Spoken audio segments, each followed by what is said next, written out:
Assalamualaikum warahmatullahi wabarakatuh. Perkenalkan, nama saya Dea Aisrenata dari Prodi Pendidikan Teknologi Informasi 2024C dengan 3 digit NIM terakhir 073.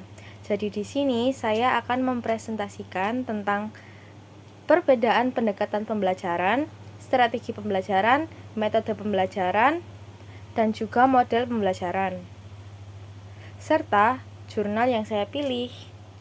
Langsung saja ke materinya. Yang pertama yaitu pendekatan pembelajaran. Pendekatan pembelajaran adalah sudut pandang atau landasan berpikir yang bersifat umum dan menyeluruh dalam memahami proses pembelajaran.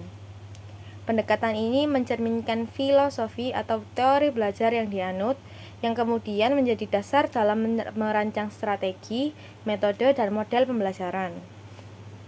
Misalnya, pendekatan konstruktivistik menekankan bahwa siswa harus aktif membangun sendiri pengetahuannya melalui pengalaman belajar yang lebih bermakna. Yang kedua yaitu strategi pembelajaran. Strategi pembelajaran merupakan rencana atau desain yang disusun secara sistematis berdasarkan pendekatan yang dipilih dengan tujuan untuk mencapai hasil belajar tertentu. Strategi mencakup pengaturan langkah-langkah pembelajaran, penggunaan media, hingga cara mengevaluasi hasil belajar. Strategi bersifat lebih konkret daripada pendekatan, namun belum sampai pada tahap operasional atau teknis. Contohnya adalah strategi pembelajaran aktif atau kooperatif. Yang ketiga yaitu metode pembelajaran. Metode pembelajaran adalah cara atau teknik spesifik yang digunakan guru dalam menyampaikan materi pelajaran kepada siswa. Metode ini bersifat operasional dan digunakan langsung di dalam proses pembelajaran.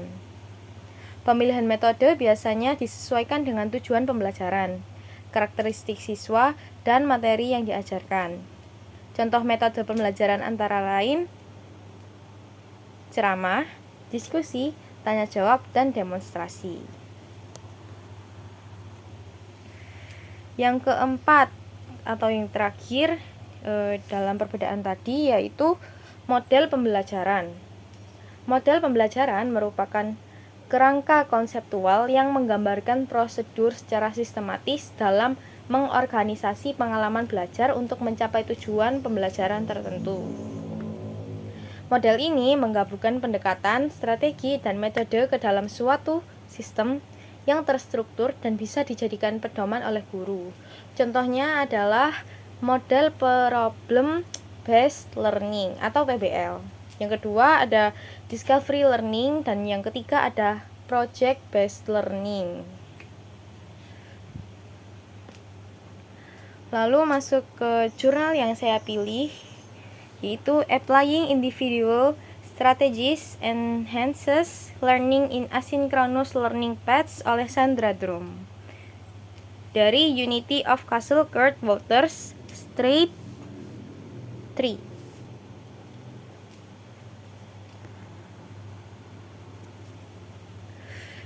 Ini adalah poin-poin dari rangkuman yang saya buat. Yang pertama yaitu self-regulated learning atau pembelajaran mandiri. Di jurnal ini menekankan pentingnya self-regulated learning atau SRL dalam konteks pembelajaran daring asinkron. SRL ini mencakup perencanaan, pemantauan, dan evaluasi terhadap proses belajar yang dilakukan secara mandiri. Strategi ini tidak hanya mencakup aspek kognitif, tetapi juga metakognitif seperti kemampuan refleksi dan pengendalian diri, serta aspek motivasional yang untuk menjaga semangat belajar. LPS yang efektif mampu memfasilitasi penggunaan strategi ini.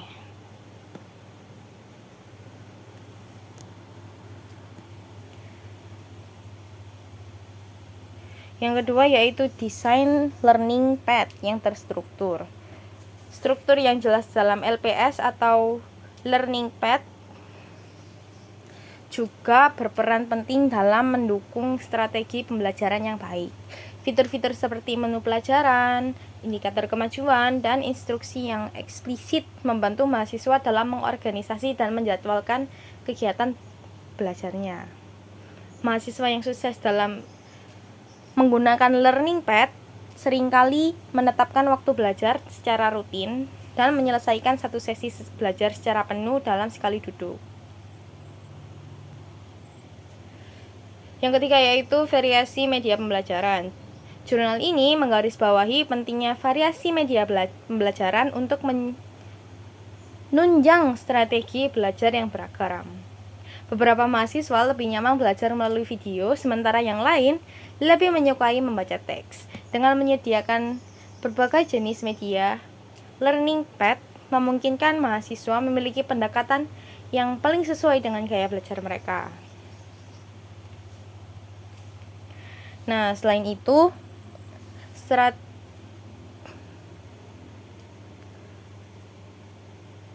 strategi kolaborasi dan interaksi sosial juga muncul dalam bentuk diskusi di forum, penggunaan Etherpad atau kerja kelompok.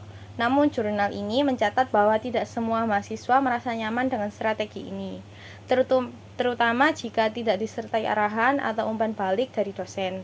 Rasa takut dinilai oleh teman sekelas juga menjadi penghambat partisipasi aktif dalam kolaborasi daring.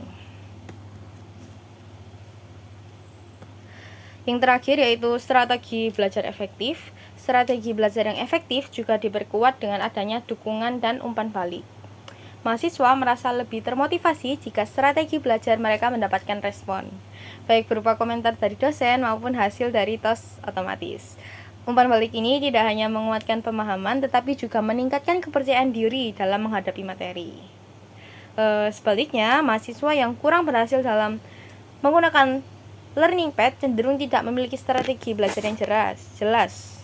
Mereka sering kali kebingungan dengan struktur learning pad, kesulitan dalam mengelola waktu, serta mudah terdistraksi.